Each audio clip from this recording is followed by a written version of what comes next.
droite, le grand entretien, Liselotte Dutreuil. Et nous recevons donc Alexandre Varrot, avocat et homme politique, ancien député européen. Alors, ancien député européen, puis à nouveau élu sur la liste de Jordan Bardella, sur laquelle vous étiez numéro 5. Bonjour Alexandre Varrot, merci d'être avec nous ce matin.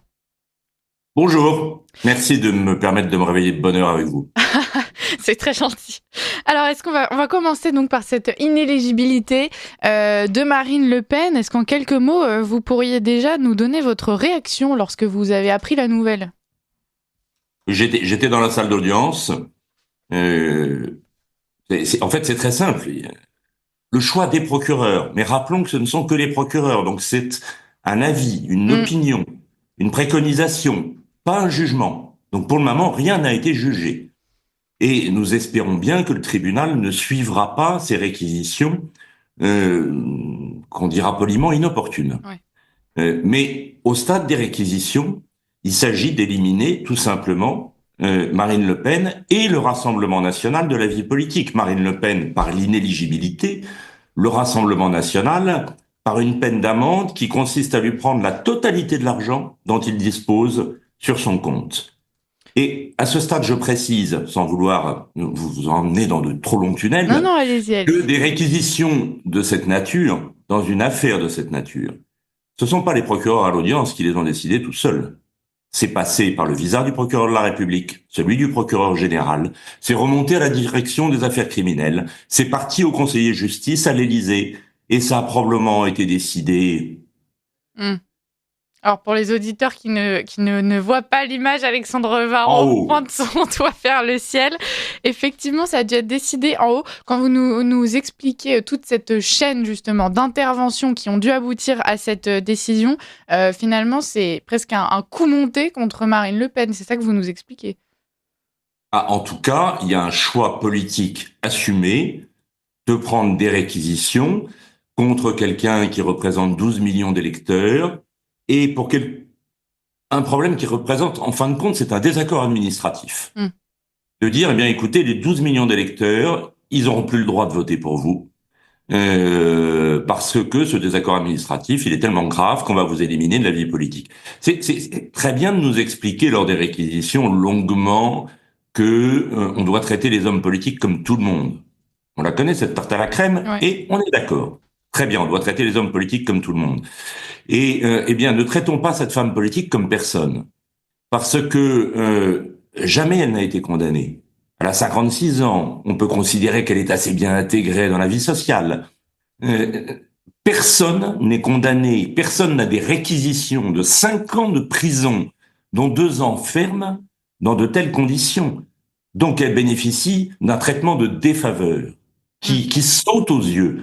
Voilà, et où on a l'impression, et on l'a entendu, que ces procureurs ont un problème avec la vie politique. Et je vais vous en donner un exemple qui a choqué tout le monde et que beaucoup de Français connaissent déjà, mais je voudrais pas qu'il reste une personne qui ne le connaisse pas. À un moment des réquisitions, la procureure ont passé contrat par contrat, il y en avait peut-être une quinzaine, contrats entre l'assistant et le député. Et à un moment, c'était un contrat où vraiment il n'y avait rien à reprocher. On se demandait bien pourquoi il était poursuivi. Et la procureure, il y en avait 2, celle qui avait à ce moment-là la parole, dit mot pour mot, dans ce dossier, je n'ai pas la moindre charge, mais je ne demanderai pas la relaxe, car ça me ferait trop mal. Et là, évidemment, il y a un blanc qui se gêne. On la voit elle-même devenir livide. C'est-à-dire qu'avec la fatigue de 6 heures de réquisition, tout d'un coup, elle se met à dire la vérité. Elle se dévoile, oui.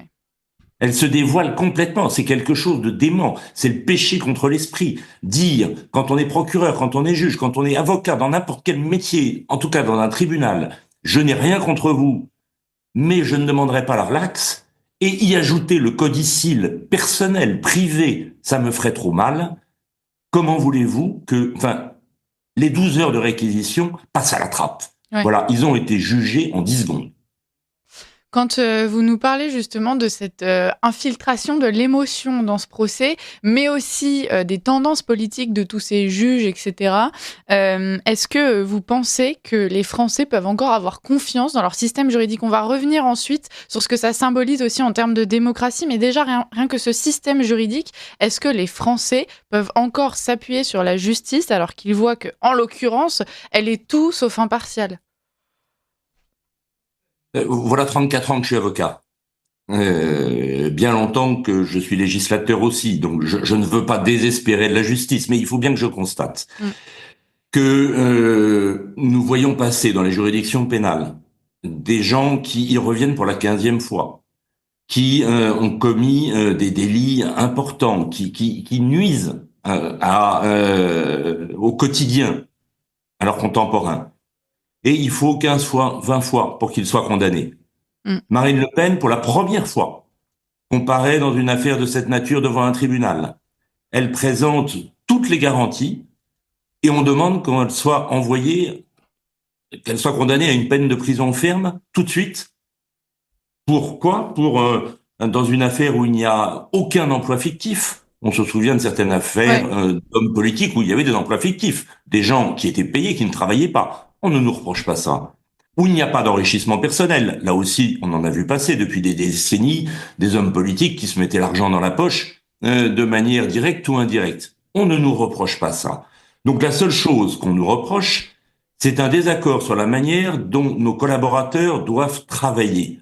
Et nous pensons que ça n'est pas au procureur, parce que ça s'appelle la séparation des pouvoirs, que ça n'est pas au procureur de déterminer la manière dont nos collaborateurs travaillent, mais aux députés, ça s'appelle la liberté parlementaire. Quand vous dites justement que Marine Le Pen, enfin que les élus doivent être traités comme tout le monde, en l'occurrence, ce que vous demandez aussi, c'est que Marine Le Pen soit traitée au même titre que d'autres élus. Vous avez pointé du doigt certaines affaires qui, pour le coup, ne visaient pas des élus du Rassemblement national, et donc des affaires dans lesquelles la justice semblait bien plus complaisante. Ça révèle un certain poids de mesure. Et c'est finalement ce que beaucoup de Français ressentent aussi. Est-ce que Marine Le Pen ne pourrait pas ressortir plus forte de cette épreuve, puisque justement, elle montre qu'elle se confronte elle-même à ce deux poids deux mesures que vivent beaucoup de Français, que constatent beaucoup de Français, et ce qui les révolte? Écoutez, je pense que le tribunal ne suivra pas. En tout cas, les avocats à l'audience vont être maintenant entendus. On a eu le point de vue du procureur, point de vue totalement hémiplégique, qui ne voit que le mal partout, qui cherchait à tirer de tout fait la preuve d'une malveillance. Maintenant, pendant 2 semaines, les avocats vont être entendus et puis le tribunal va entrer en délibéré. Ça va probablement durer plusieurs mois et il aura, dans le silence de son délibéré, l'occasion de montrer ce qu'est la justice, quand elle peut être libre, indépendante, à l'écart des pressions, et qu'elle peut considérer avec sagesse les faits d'un dossier. Vous savez, le fond de cette affaire, il est très politique également. Il faut bien le dire, cette affaire, elle part d'une plainte du Parlement européen. Parlement européen dirigé par Olaf Scholz, socialiste, qui transmet sa plainte à Madame Taubira, ministre socialiste de la Justice. Et ces deux-là, au service d'une vision fédéraliste de l'Europe, veulent interdire à nos députés de travailler avec leur parti politique en France, parce que quoi, ils veulent nous enfermer à Bruxelles. Bruxelles, je connais bien, j'y étais encore hier comme parlementaire. C'est une prison dorée. C'est-à-dire que vous avez tout là-dedans. Vous pouvez ne jamais sortir du bâtiment. Vous avez un coiffeur, un supermarché, des restaurants, une salle de sport, voilà. Et la vision de ces gens qui ont porté plainte contre nous, c'est vous êtes à Bruxelles, oubliez votre pays. Vous êtes des parlementaires et vos collaborateurs sont au service du Parlement européen. Eh bien non, nous ne sommes pas au service du Parlement européen, nous sommes au service de nos électeurs. C'est par nos électeurs que nous sommes rentrés, nous n'avons pas été embauchés, nous avons été élus. C'est comme ça, le Parlement européen ne nous a pas choisis. Et c'est à nous de déterminer le travail de nos collaborateurs. Cette pression juridique, elle est quand même un peu inquiétante pour les Français quand on la voit de l'extérieur. Si demain, Marine Le Pen accédait au pouvoir, est-ce que ce n'est pas la preuve que justement, elle pourrait subir cette pression au point que ça lui lie les mains justement pour accomplir tout le programme qu'elle pourrait présenter? Si Marine Le Pen arrive au pouvoir, ce qu'à Dieu plaise, et nous faisons tout pour que ça arrive, et ça va arriver, ça veut dire qu'une majorité, 50% des Français plus un, l'aura choisi. Et quand on a le soutien du peuple, tout devient possible. Alors évidemment que nous aurons toujours des ennemis résolus. Vous ne pouvez pas imaginer à quel point un certain monde, vous évoquiez tout à l'heure à la Maison de la Culture, nous déteste, fera tout, est prêt à tout mettre en œuvre pour nous faire échec, ignore toute liberté d'opinion, toute liberté d'expression, n'a aucune considération pour la démocratie. C'est-à-dire que nos électeurs ne font pas partie du champ démocratique. La démocratie, pour eux, ça n'est pas le choix du peuple, c'est quand leurs opinions sont au pouvoir. Et nous allons renverser cela avec l'aide du peuple, de tout le peuple, venu de toutes les classes sociales, de tous les horizons. Voilà, on va y arriver. On va y arriver en dépit des obstacles si nombreux qui sont sur le chemin du Rassemblement national au quotidien. Je le vis, moi, depuis que j'ai été réélu. Au mois de juin, on se fait injurier quotidiennement. L'injustice de ce qu'on peut lire dans les journaux, est insensé. Bien voilà, il faut s'habituer, et Marine Le Pen y est entraînée depuis bien longtemps, à boire chaque matin son bol de vipère pour être au service des Français. Le chien aboie, la caravane passe. C'est ce que vous nous expliquez. La caravane va aboutir à l'Élysée. On l'espère. Alexandre, on l'espère pour vous en tout cas. Moi, je suis journaliste, je ne dois pas prendre parti. Alexandre Varro, quand on va écouter, on va passer à la suite après, mais avant ça, on va écouter une déclaration de Jordan Bardella. J'aimerais vous y faire réagir. En Suisse, vous pouvez être condamné pour délit, vous pouvez être condamné pour un certain nombre de faits qui peuvent être condamnables, mais j'ai pas de débat là-dessus. Mais on ne peut pas vous empêcher de vous présenter à une élection parce que on considère que à ce moment-là, le pouvoir judiciaire interfère avec le fonctionnement de la démocratie. Pour revenir sur le principe, même dans le droit, il faut changer la loi sur la question de l'inéligibilité. Moi, je pense que je suis profondément gaulliste sur ce sujet. Je pense que la Cour suprême dans une démocratie, c'est le peuple français et que c'est au peuple français et uniquement au peuple français de déterminer qui doit ou ne doit pas être élu à un scrutin, que ce soit un scrutin local. Il y a des réquisitions extrêmement graves qui font peser l'existence même de la sincérité d'un prochain scrutin à l'élection présidentielle. Je veux dire, on parle d'une personnalité qui est aujourd'hui députée, qui, comme je l'ai dit, a été 3 fois candidate et qui envisage d'être candidate une 4e fois à la présidentielle. Donc, il y a beaucoup de Français qui, en entendant ces réquisitions, ont le sentiment qu'il ne s'agit pas là de la justice, mais d'une vengeance. Alexandre Varro, gaulliste ou pas, est-ce qu'il faudrait revenir sur cette menace d'inéligibilité qui pèse justement aujourd'hui sur les candidats aux élections françaises? Écoutez, une réponse avec un plan en 2 temps façon Sciences Po à une époque. D'abord, hier, j'ai lu ce que disait Monsieur Schuttel, ancien secrétaire général du Conseil constitutionnel, donc pas n'importe qui, un des plus hauts magistrats de France, qui critiquait vivement cette décision et particulièrement l'exécution provisoire demandée pour l'inéligibilité contre Marine Le Pen, en trouvant, comme le dit Jordan Bardella, mais là de la bouche de quelqu'un qui est totalement extérieur, qui n'est pas du tout un de nos soutiens, et secrétaire général du Conseil constitutionnel, c'est-à-dire de facto le numéro 2, celui qui prépare les décisions, trouvait que c'était vraiment très inopportun, disant, moi je n'ai pas d'opinion sur la culpabilité, mais j'en ai une sur l'exécution provisoire de l'inéligibilité, c'est que non, il ne faut pas faire ça, ça porte atteinte à la démocratie. Deuxième élément, si vous voulez une supputation de juriste, si on voulait maintenir la possibilité, il y a quand même nous on est innocents. Bon, alors, imaginons que nous soyons coupables. Imaginons qu'on juge un homme, une femme politique coupable.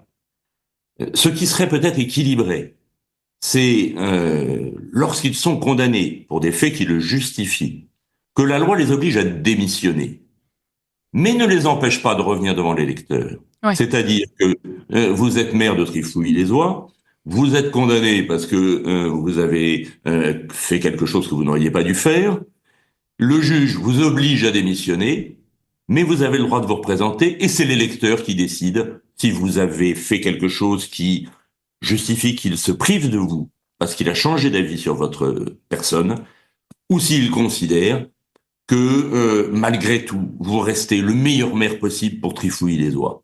Voilà, ça serait équilibré. Ça laisserait la parole au juge et la parole au peuple. Oui.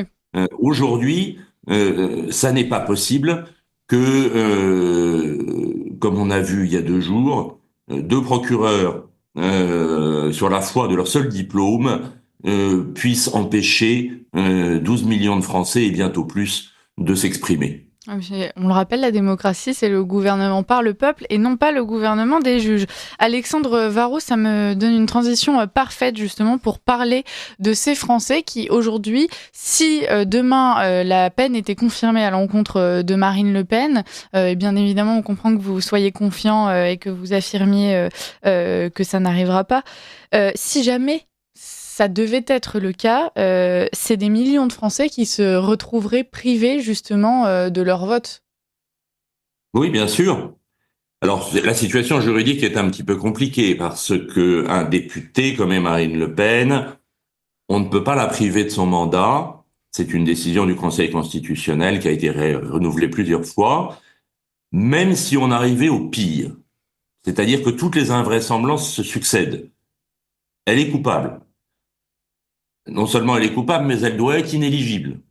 Cette inéligibilité doit être avec exécution provisoire. Donc on arrive à un niveau de violence judiciaire jusque-là jamais atteint. Cette exécution provisoire ne prendra effet que si elle cesse d'être députée. Et là, vous voyez qu'on pourrait se demander, si on avait l'esprit chagrin, si ça n'est pas destiné à empêcher une dissolution de l'Assemblée nationale. Parce que tant que Marine Le Pen n'appuie pas sur le bouton de la dissolution, elle est députée et l'inéligibilité ne s'applique pas. Le jour où il y aurait une dissolution parce que la vie politique commanderait de demander la censure du gouvernement, à ce moment-là, ce serait d'être député, et dans l'hypothèse que j'ai envisagée et qui ne s'appliquera pas, mais nous faisons un cours de droit. Voilà. Et donc, n'est-ce pas une manière de l'empêcher et d'empêcher les électeurs d'assumer leur choix politique. Tout ça, vous voyez, il y a la justice devant, mais il y a un peu de politique derrière. Eh bien, on le comprend et c'est bien ce que vous nous expliquez depuis le début de cet entretien. Vous, Alexandre Varro, vous êtes député européen et vous l'avez dit, cette plainte, elle émane avant tout de vos collègues à l'Union européenne. Est-ce que ce n'est pas la preuve qu'une fois de plus, cette grande institution pourrait peser sur la vie politique française, sur la liberté des Français, en l'occurrence la liberté de pouvoir choisir justement? Oui, je suis député français au Parlement européen. Pardonnez-moi cette petite rectification. Non, vous faites bien.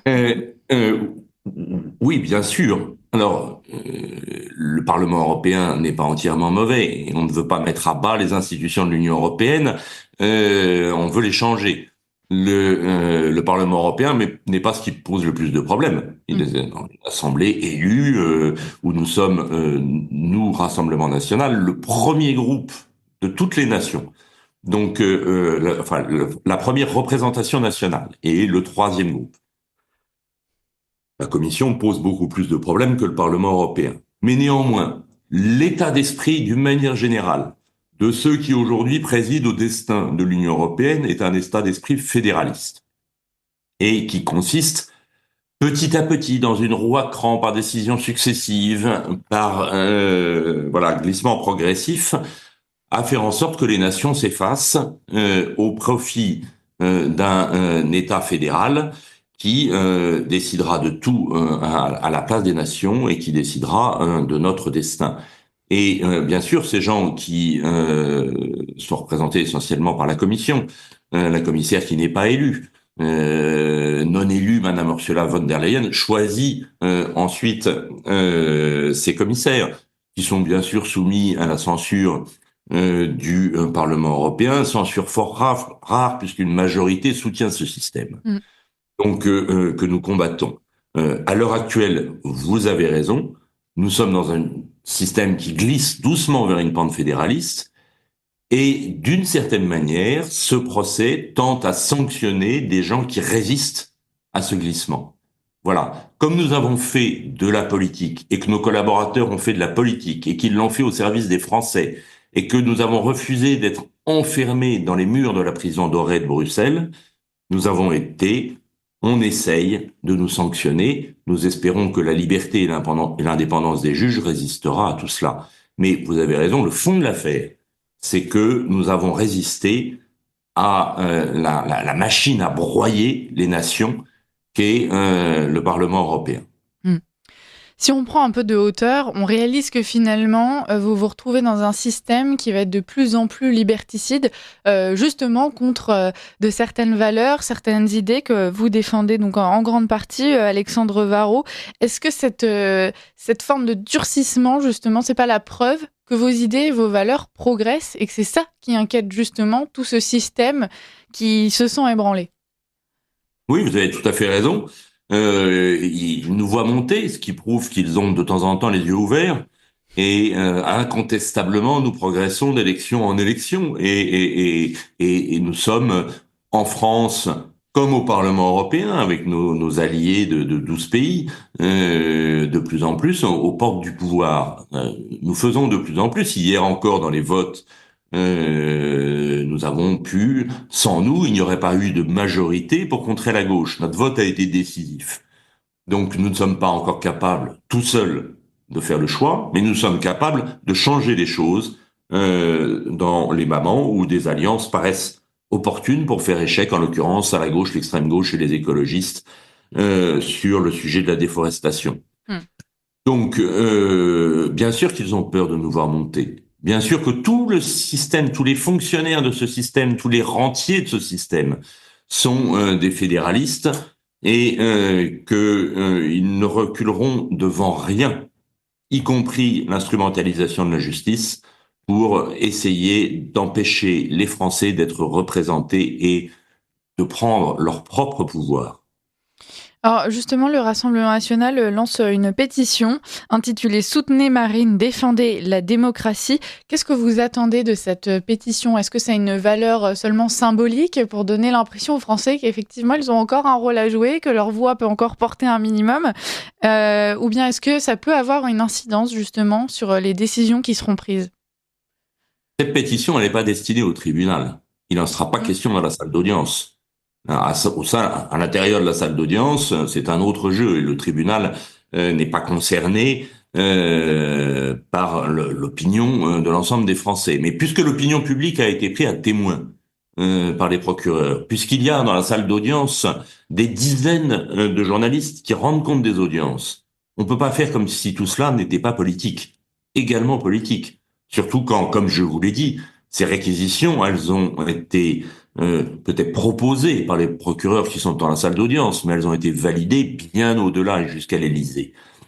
Dans ces conditions, il était devenu légitime, vu la violence de ce qui était proposé, au regard de ce qu'on empêche quelqu'un qui a été 2 fois en finale de l'élection présidentielle, et dont on dit qu'il pourrait gagner la prochaine, quelqu'un qui est, dans les dernières enquêtes d'opinion, la femme politique ou l'homme politique préféré des Français. Voilà, c'est trop politique pour qu'on ne prenne pas les Français à témoin au travers de cette pétition. Voilà, et que ceux qui sont indignés et qui sont si nombreux puissent, par ce simple geste, parce que vous savez, chez nous, il n'y a jamais de violence. Si c'était l'extrême gauche, il y aurait des centaines de voitures brûlées déjà. Ouais. Mais avec nous, ça n'arrivera pas. Donc, on veut ce moyen d'expression pacifique qui est de pouvoir dire « Je soutiens Marine Le Pen et je veux pouvoir continuer à voter pour elle ». Vous avez des soutiens dans cette affaire, parfois plus surprenants que d'autres. En l'occurrence, je vous parle de Gérald Darmanin qui s'est exprimé à ce sujet en déclarant « Il serait profondément choquant que Marine Le Pen soit jugée inéligible et ainsi ne puisse pas se présenter devant le suffrage des Français ». C'est un bon signe pour vous ? Est-ce que vous accueillez ce soutien ? Est-ce que vous pensez qu'il y a un calcul politique derrière, Alexandre Varrot ? On ne recherche pas de soutien. Au-delà de Gérald Darmanin, j'ai entendu des propos comparables dans la bouche de Monsieur Estrosi et même dans celle de Monsieur Mélenchon qui trouvait que l'exécution provisoire était inopportune. Donc vous voyez 3 hommes politiques qui ne sont pas de nos amis, c'est le moins qu'on puisse dire, qui expriment une opinion de gens qui connaissent la vie politique et ses difficultés. Voilà, donc nous ne demandons pas leur soutien, nous ne nous en revendiquons pas, nous nous contentons de notre dossier, de nos électeurs.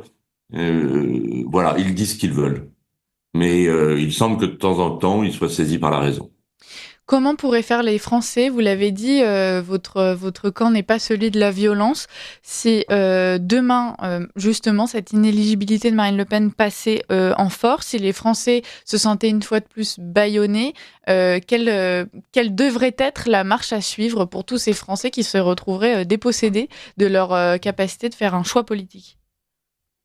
Nous n'envahirons pas le Capitole, parce qu'il n'y a pas de violence chez nous. Donc, nous trouverons une solution. Mais en fait, on va pas la trouver parce qu'on va pas la chercher, parce qu'elle va pas être condamnée. Donc, ça n'est pas possible. Il y a un moment où on se dit on atteint les limites du déraisonnable. On se le dit souvent et on est souvent surpris de voir les réquisitions des procureurs, je vous ai dit ce qu'il en était. Les procureurs, la Cour européenne des droits de l'homme l'a dit, ce ne sont pas des juges. Elle l'a répété à de nombreuses reprises. Ils ne sont pas indépendants du pouvoir. Ils sont nommés, et le procureur de la République d'une ville est nommé en Conseil des ministres. Ils ont un rapport hiérarchique avec le garde des Sceaux, Monsieur Migaud, qui est un ennemi politique. Voilà, donc c'est une opinion, ça n'est qu'une opinion. Je respecte leur métier. Beaucoup d'entre eux le font de manière très indépendante du pouvoir. Là, quand on entend ce que nous avons entendu et que je vais répéter, parce que 34 ans de vie d'avocat, jamais je n'avais entendu une chose pareille. Je n'ai aucune charge contre vous, mais je ne demanderai pas la relaxe parce que ça me fait trop mal. Parce que ça me fait trop mal, ça nous a fait très mal. Parce que c'est terrible pour la justice qu'un procureur puisse dire une chose pareille. Voilà, et ça reste malgré tout notre justice, notre pays. Et voilà, ça peut donner envie d'abandonner, mais vous ne le ferez pas. C'est ce que vous même si c'est décourageant. Ça n'arrivera pas. Donc permettez-moi de ne pas spéculer sur quelque chose qui ne peut pas arriver.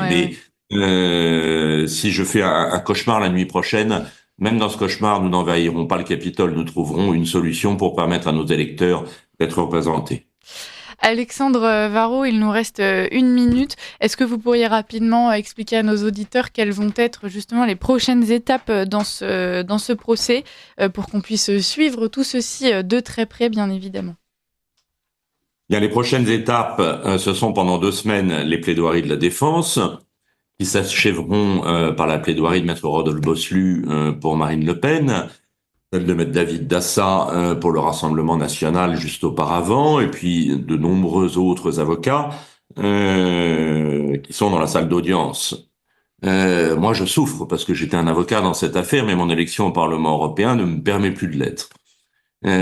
Donc, je les soutiens de loin, je les soutiens à ma manière, et ils sont devenus mes avocats, puisque les avocats de ma cause. Donc, 2 semaines de plaidoirie, on va pouvoir entendre tout ce qui permet de remettre en cause ce que les procureurs ont dit pendant cette funeste journée. Et puis, après les plaidoiries, le tribunal mettra l'affaire en délibéré, donnera une date de jugement, d'usage à la 11e chambre. Rapidement, Alexandre Varrot. J'ai passé ma vie, c'est 4 mois.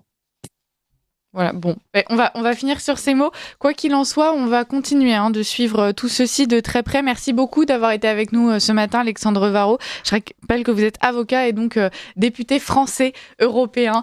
Merci beaucoup et puis à très bientôt et bon courage dans toutes ces affaires.